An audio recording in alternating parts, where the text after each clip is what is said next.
저는 주님이 그날 새벽에 저에게 주시는 그 질문 가운데 한 가지 어떤 생각나는 어떤 부분이 있었습니다. 예, 한 번은 제가 이렇게 어떤 캠프에 이렇게 참가를 했던 적이 있었는데, 이 캠프는 우리 탈북민 성도들하고 우리 한국 성도들이 연합해서 하는 어떤 그런 캠프, 연합 캠프인데, 이 캠프에 참여를 하던 중에 어떤 말씀 집회를 하는 어떤 그런 시간이었어요. 그때 그 말씀 집회 중에 그 말씀을 전하시던 어떤 강사님이 말씀을 전하시다가 갑자기 저한테 이렇게 찾아오셔가지고 마이크를 저희 입에다 이렇게 딱 들이대시면서 이런 질문을 하시는 거예요. 전도사님에게는 지금 이 옆에 앉아 있는 이 아내가 어떤 존재입니까? 와, 어떤 존재입니까? 이런 질문을 갑자기 말씀 전하시던 도중에 저한테 와서 이렇게 딱 하시는 거예요. 저는 그때 뭐 생각할 필요도 없고, 어떤 생각할 여유도 없이 그냥 제가 평소에 제 마음 가운데 생각했던 어떤 그런 부분들을 그냥 바로 내뱉었습니다. 저에게 있어서 저희 아내는 전 재산입니다. 이렇게 대답했습니다.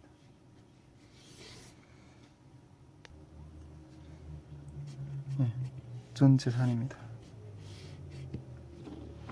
그렇습니다. 여러분, 저희에게 있어서, 저희 삶 가운데서 저희에게 있어서 저희 아내, 저희 딸은 제 삶의 전 재산입니다.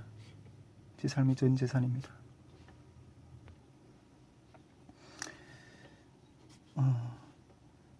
제가 전에도 잠깐 말씀드렸지만은 저는 북한에서 10대에 북한 군에 입대한 이후부터 우리 아내를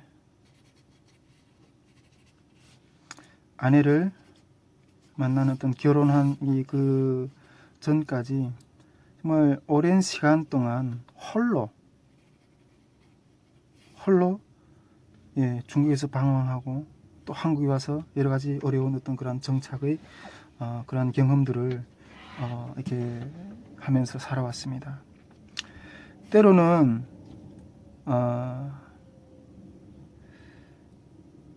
얘야, 불장난하면 밤에 오줌을 쏜다고 하시던 그 어머님의 어떤 그런 말조차도 그립던 어떤 그런 시절. 예.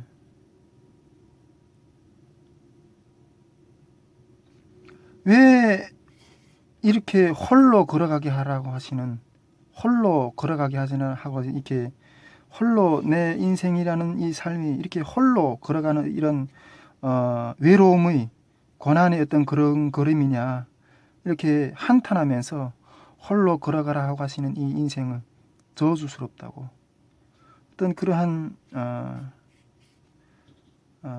외로움과 어떤 그런 속에서 살던 저에게 아내가, 가정이 하나님 은혜로 이렇게 이루어졌는데, 이제는 저의 이 아내, 저의 이 딸,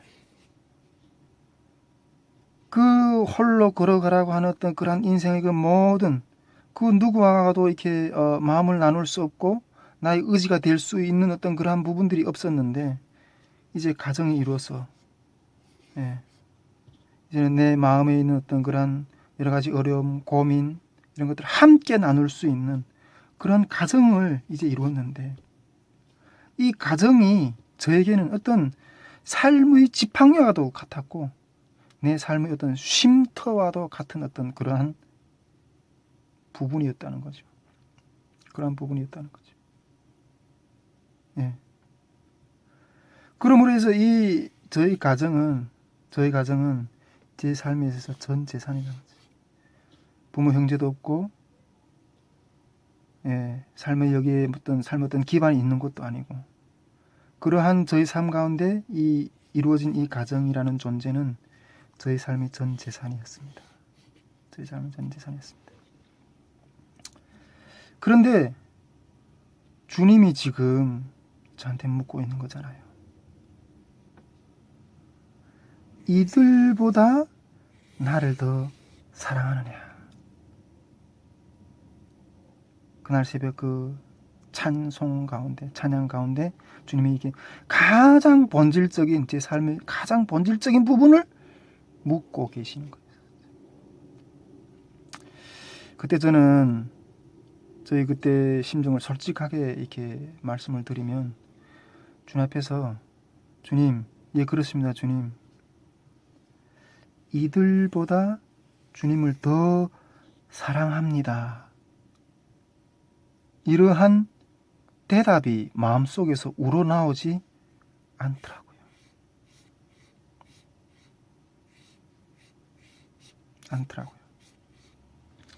오히려 제 마음 가운데는 이러한 질문을 어렵게 주님 앞에 드렸어요. 왜 주님 이렇게 가혹한 질문을 하십니까? 가혹한 질문을 하십니까? 여러분, 이것은 이들보다 나를 더 사랑하느냐, 이것은 우리 신앙인이라면, 예수님을 만났다는 어떤 그런 사람들이라면, 이것은 신앙의 가장 밑바탕에 있는 원초적인 질문입니다.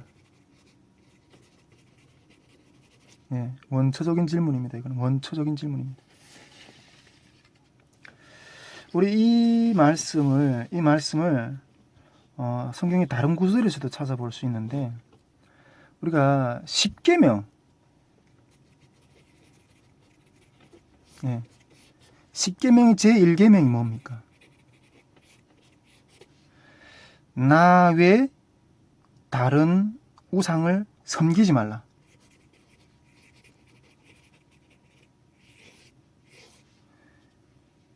이 십계명의 제1계명하고 오늘 본문의 이 말씀은 똑같은 의미를 가진 질문이거든요. 이들보다 나를 더 사랑하느냐. 나 외에 다른 우상을, 나 외에 다른 것들을 섬기지 말라. 이들보다 나를 더 사랑하느냐. 이건 본질적으로 똑같은 신앙의 질문이에요.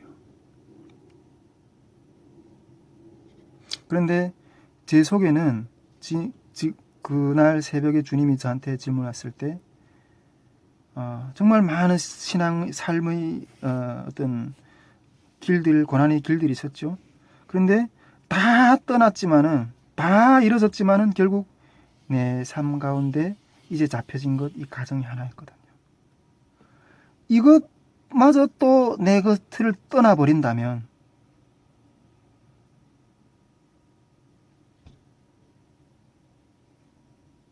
저는 어떤 상태일까요? 그래서 제가 십자가의 그 주제를 나눴을 때도 외로워서, 힘들어서 돌아왔던 부분도 이 부분이 상당한 본질적인 거였던 것입니다. 저는 주님을 사랑한다고 했지만은 여기보다 주님을 더 사랑하는 깊이가 크지 못했던 거예요.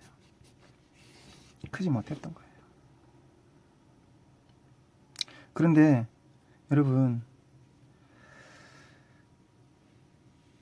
이 사랑의 순서가 바뀌어야 됩니다.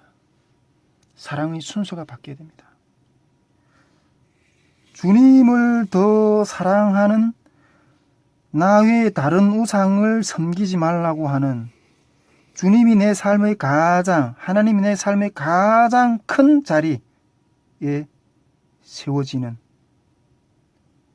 그것이 되어야지 주님의 자녀들로서의 어떤 본질적인 신앙이라고 말할 수 있는데 이것이 순서가 바뀌어야 됩니다. 순서가 바뀌어야 됩니다.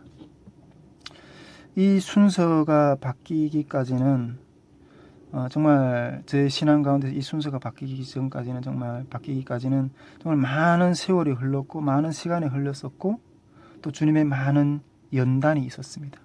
많은 연단이 있었습니다.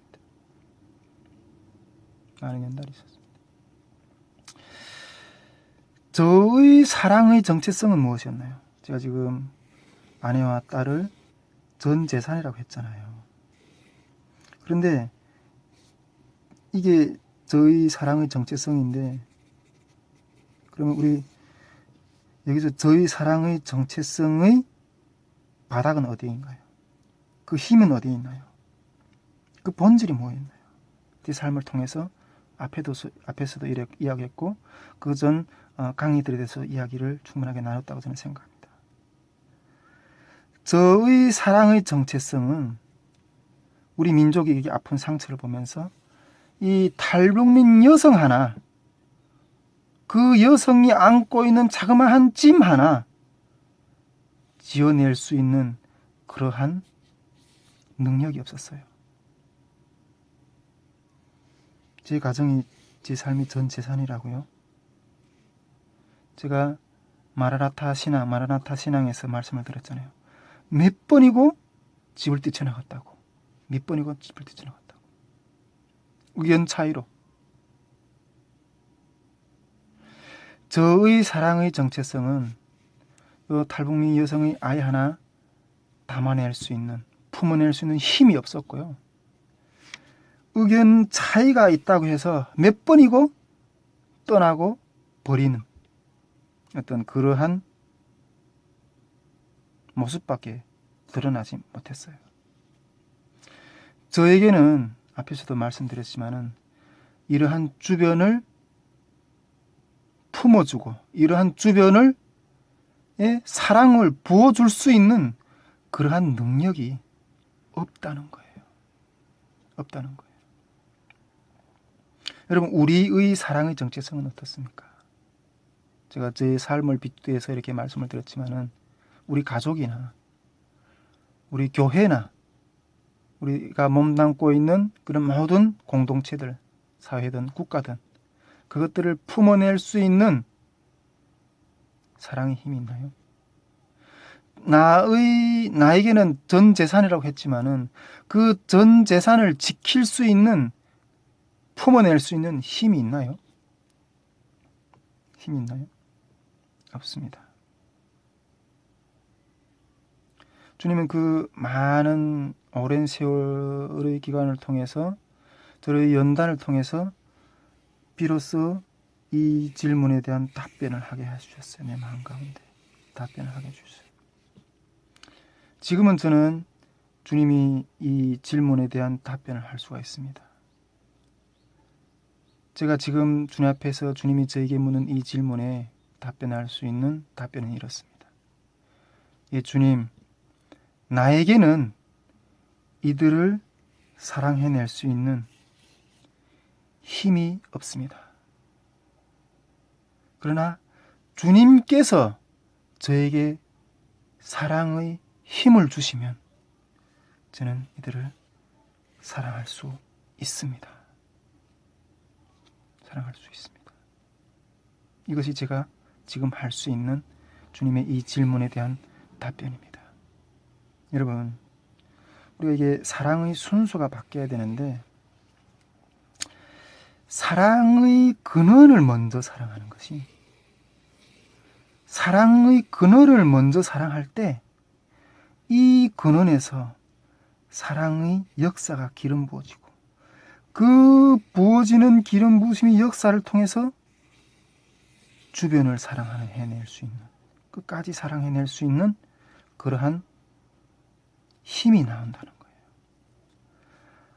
너희는 먼저 그의 나라와 그 의를 구하라. 나 외에 다른 우상을 섬기지 말라. 이 사람들보다 나를 더 사랑하느냐? 주님이 이렇게 내만 먼저 사랑하라, 이름을 다른 사람 다 사랑하지 말라, 이 소리인 것이 아니라 나를 사랑할 때 내 이웃도 사랑해낼 수 있는 힘이 나에게부터 기름 부어질 것이다 하는 그 주님의 사랑의 본질을, 사랑의 흐름을 깨닫게 해주시는 그러한 그날 새벽의 주님의 내 신앙의 모습에 개입하셔서 나를 일깨워 주려고 하시는 하나님의 터치였어요. 베드로는 자기가 내가 목숨까지도 바쳐서도 내 주님을 사랑한다고 그랬잖아요. 그러나 이 부활하신 주님을 만났을 때 주님은, 베드로는 분명히 알았을 거예요. 나에게는 그 사랑하는 힘이 없습니다.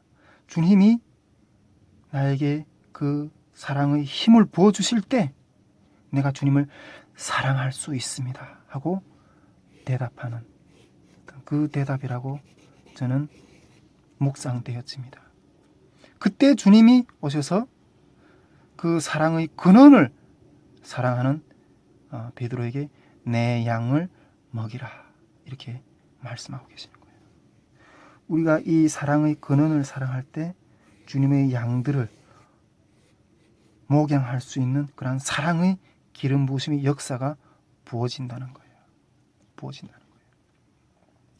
저는 종종 이게 아내가 이게 달국민 사역과 함께 하면서 이렇게 나갈 때 지치는 모습들을 보면서 그때 이렇게 말합니다. 힘들면 그 자리에서 멈추라. 이 일은 우리의 힘으로 해낼 수 있는 것이 아니다. 우리가 단지 주님의 그 사랑의 근원을 바라보자. 주님이 우리에게 그 사랑할 수 있는 힘을 주실 때 우리가 이 사역을 계속해서 해나가자. 이렇게 종종 아내를 위로할 때가 있습니다. 그렇습니다. 주님께서 주님을 먼저 사랑하는 것이 우리에게 맡겨진 가정, 우리에게 맡겨진 선교 사역, 우리에게 맡겨진 교회, 그리고 그것이 북한 선교이든 통일 선교이든 이겨낼 수 있는 길이라는 것을, 이 사랑의 순서가 바뀌어야 된다는 것을 여러분들 앞에 이렇게 말씀을 드리게 됩니다. 전에 주님이 저에게 그런 말씀을 한번 해주신 적이 있어요. 그런 모습을 저에게 이렇게 보여주신 적이 있는데, 어떤 부분에 있는가 하면 이게 탈북민들 섬긴다는 것.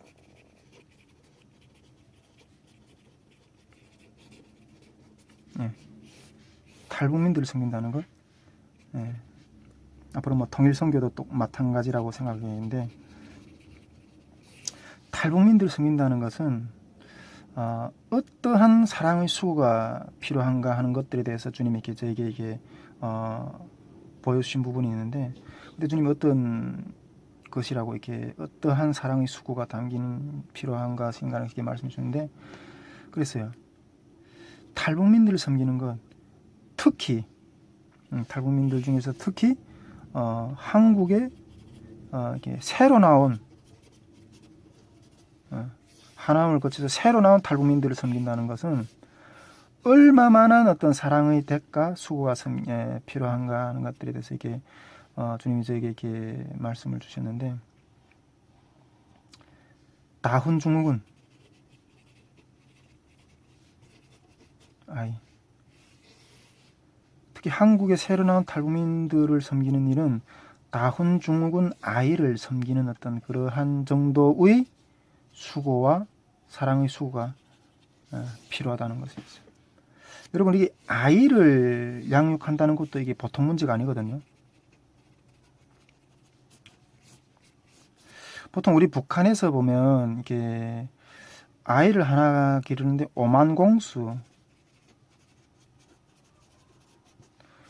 공수가 든다는 그런 말을 보통 해요. 이게 보통 우리 이거는 보통 우리 저기 북한의 이게 협동농장, 저는 이게 농촌 출신에 대해서 이런 부분들에 조금 이해를 하는데, 협동농장에서 이게 한 근로자 한 사람이 근로자 한 사람이 하루에 나가서 일해서 북한에서는 이게 그 돈을 주는 게 아니라 공수를 주거든요. 점수를 주거든요. 점수를 주는데 하루에 받을 수 있는 점수가 1점 내지 많이 받으면 1.5점 받아요. 이걸 공수라고 그러거든요. 이 공수를 나중에 합산해서 가을에 이 공수가 내가 총 1년 동안 몇 공수 받았느냐에 따라서 그 공수대로 식량을 분배를 받아요. 예, 식량을 분배를 받거든요. 뭐 이런 이야기 뭐 구체적으로 하려면 또 오늘 뭐 시간이 너무 많이 가니까 어쨌든 대충 이렇다는 것을 말씀드려요. 그런데 북한 노동자 협동농장의 근로자 한 사람이 하루에 일해서 받는 공수가 1점 내지 1.5점이에요. 보통. 그런데 이 아이를 하나 키우는데 5만 공수. 그러면 이 근로자 한 사람이 하루에 1.5점 받는데 이 5만 공수를 벌려면 얼마만한 시간이 필요할까요? 여러분 스스로 계산해 보기 바랍니다. 그런데 이 아이를 하나 키우는데 5만 공수가 든다 그래요. 아이를 하나 키우는데 이렇게 많은 노력이 드는데 아이를 키우는 문제도 이렇게 노력인데 그것도 다훈중국은 아이를 5만 공수 이상이 되겠죠. 이상의 어떤 그런 몇 배의 노력이 들겠죠. 그런데 우리 탈북민 이게 한국에 특히 새로 나온 탈북민들을 섬기는 것은 이 다훈중국은 아이를 섬기는 것만의 어떤 그러한 수고와 노력이 든다는 거예요. 이 말은 탈북민들이 한국 사회 모르잖아요. 뭐 문화도 모르고 자본주의 문화도 모르고 일체 모든 것도 뭐 어떤 탈북민은 저에게 이렇게 이야기하시더라고요. 40대 중후반에 되는 그런 탈북민인데 한국에 딱 왔는데 내가 이제는 이렇게 지금 이게 40대 중반인데 40대인가? 40대 중반이라고 생각. 그런 작년 어린인데 애 같다는 거예요. 아이 같다는 거예요. 아이. 그러니까 지금 아이가 되어버린 어떤 그런 심정이라는 거예요. 아이가 되어버린 그런 심정이라는 거예요. 아무것도 모르는 아무 어떤 그런 삶의 어떤 그런 모든 것들을 이제부터 하나하나 배워나가야 되는 그런 아이인 거예요. 특히 새로 나온 탈북민들을 섬기는 이러한 다운증후군 아이를 돌보는 것만 그 탈북민들이 다운증후군 아이라고 말하는 게 아니라 이러한 수고가 필요하다는 거예요. 이러한 수고가 필요하다는 거예요. 저는 때로 이렇게 북한 탈북민들 이렇게 선교를 이렇게 하면서 때로는 이렇게 너무 심정이 이렇게 어려워서 이렇게 때로는 도망가고 싶은 어떤 그런 이런 데서 이게 도망가고 싶은 어떤 이 자리를 피하고 싶은 이 환경을 피하고 싶은 어떤 그런 심정이 들 때도 있어요. 예. 근데 어느 날인가 하나님이 저에게 그런 힘들 때마다 주님이 위로해 주시고 성령으로 저를 덮어주셔 힘을 주셨는데 어느 날인가는 또 심령 가운데 이런 찬송을 부르게 해 주시더라고요. 복음성가 우리가 잘 아는데 사랑은 언제나 오래 참고 사랑은 언제나 온유하며 이런 찬양을 주님이 내 심령 가운데 부어주시는데 주님이 이러한 주님의 자녀들을 사랑한다는 것 끝까지 사랑한다는 것 그 자리에서 끝까지 사랑한다는 것 과연 어떤 마음이었겠구나 하는 것들을 느끼게 해주시더라고요. 도망하고 싶은데 끝까지 사랑한다는 것. 주님이 우리의 이 허물과 죄악과 온갖 정말 부패하고 일그러진 그 삶 가운데 그 가운데 머물러 계신다는 것은 주님이 그 마음이 과연 어떠한 아픔이었겠구나 하는 것들을 느끼게 해주시더라고요.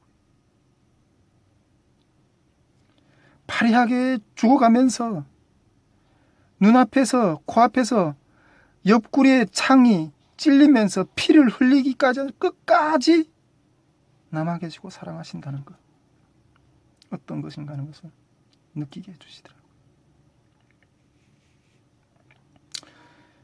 그래서 그런 찬양을 부르면서 주님이 위로하실 때마다 사랑은 언제나 오래 참고 온유하며 겸손하며 시기하지 아니하고, 그런 찬양, 주님이 힘 주셔서 그 자리에서 늘 머물러 있는데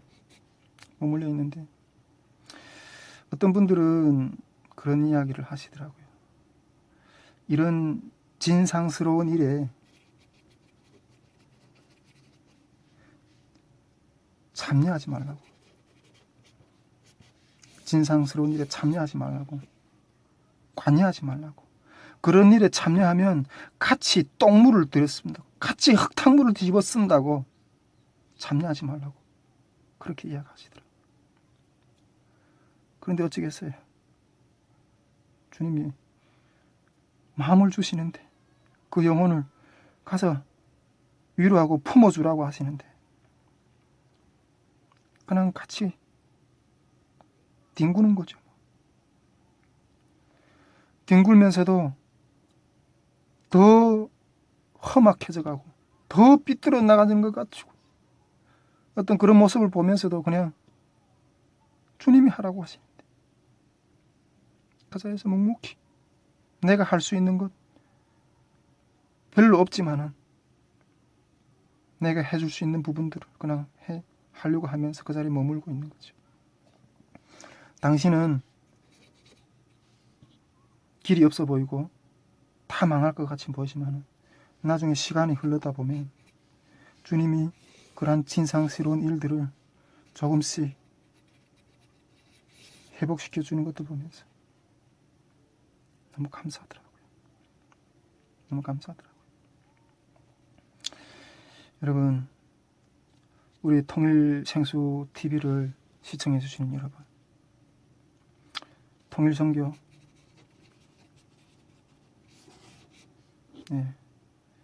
그 가운데 있는 수많은 아픔의 모습들, 광야와 같은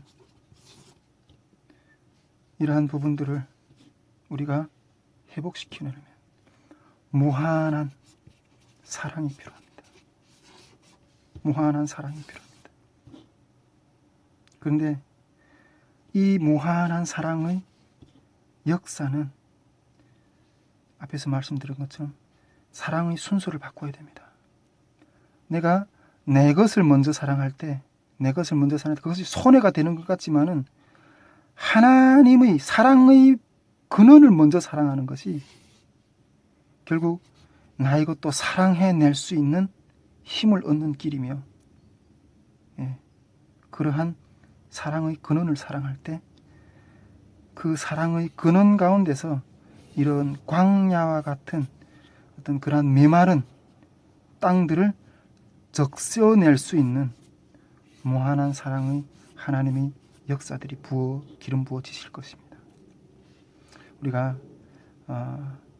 앞으로도 하나님의 통일시대를 열어주실 때 정말 위에서도 말했던 것처럼 많은 일들이 있겠지만 그것을 무한한 사랑으로 덮어줘야 될 그러한 주님의 역사들이 필요한데, 그 무한한 사랑을 이루어낼 수 있는 것은 본질적으로는 주님을 먼저 사랑하는 것, 이 길만이 그 길의 지름길이고 또 역사라는 것을 믿고 이 통일생수 TV를 시청해 주시는 여러분, 주님을 사랑하는 길에서 내 주변을 적셔내는 그런 사랑의 역사들을 경험해낼 수 있기를 주님의 이름으로 축복드리고, 이 길은 통일 선교뿐 아니라 우리 가정이든 교회이든 우리 한국 사회이든 모든 영역에 동일하게 필요한 주님의 은혜라고 저는 생각합니다. 이러한 주님의 역사가 우리들 모두 가운데 함께 있기를 주님의 이름으로 간절히 축원드립니다. 감사합니다.